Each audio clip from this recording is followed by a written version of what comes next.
To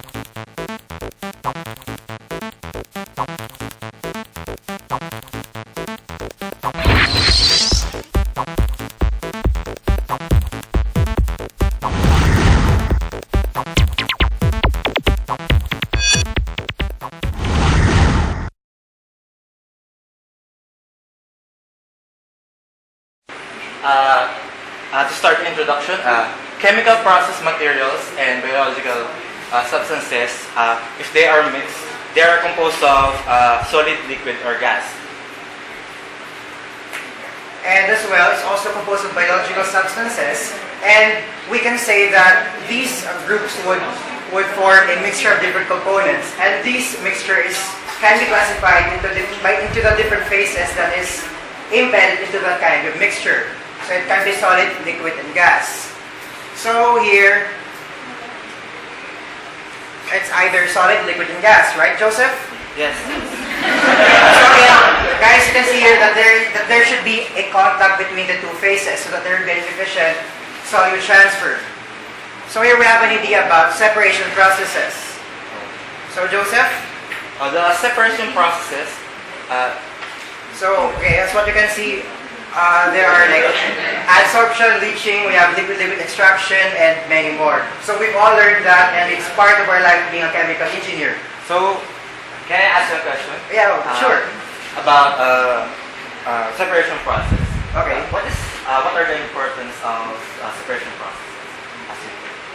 Okay, what's important is that first and foremost, we're in the modern era, and we are presented with the need to separate different materials from different mixtures.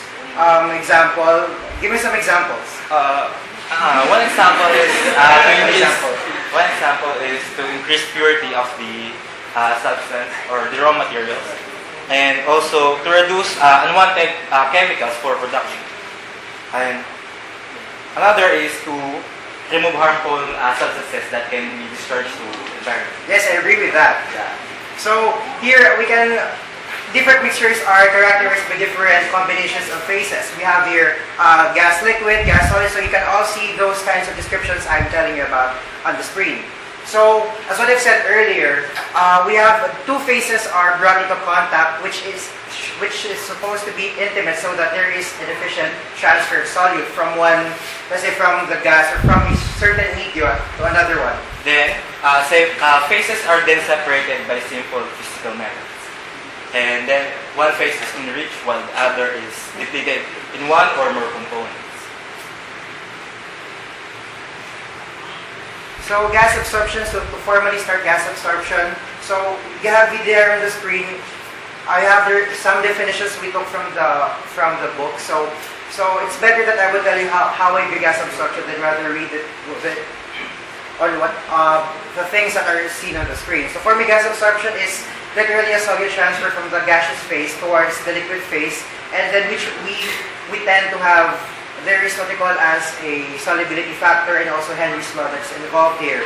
So we have here ideas about solid differences, and there's a gradient that would facilitate the transfer of solute from the gas to the liquid. Joseph, you have your own definition? Yes, I have all my own definition. Alright, what's your definition? For me, gas absorption is the process in which components of gas mixture are absorbed through the liquid-gas interface. The rate of absorption is dependent to the solubility, temperature, and other physical parameters. Okay. Okay, so we have here some applications of gas absorption. So guys, you must know this one because we need to have an impetus. We need to have a reason why we have to study this topic. So here are some examples of gas absorption. So first, consider nitric acid manufacture. Yeah. It is the absorption of nitrous gases in water or nitric acid. And we also have hydrogenation of edible oils. It is hydrogen gas is bubbled into oil and absorbed. And so lastly, air pollution control. So I guess all of us we already have an idea about ChE 32, in which we discuss about, for example, absorption of flue gases. And example, carbon dioxide can be absorbed using caustic solutions. And what's seen there is just plainly physical absorption. And when we talk about chemical absorption, there's a different and a faster rate when it comes to chemical absorption, especially when it comes to carbon dioxide. If you can recall, there's a product called Boysen NOx, NOx out. It's a kind of air pollution control product that exhibit gas absorption. So it knock out NOx, which is nitrous oxide in air. Okay, just going outside from that, what is flash? I also have some examples.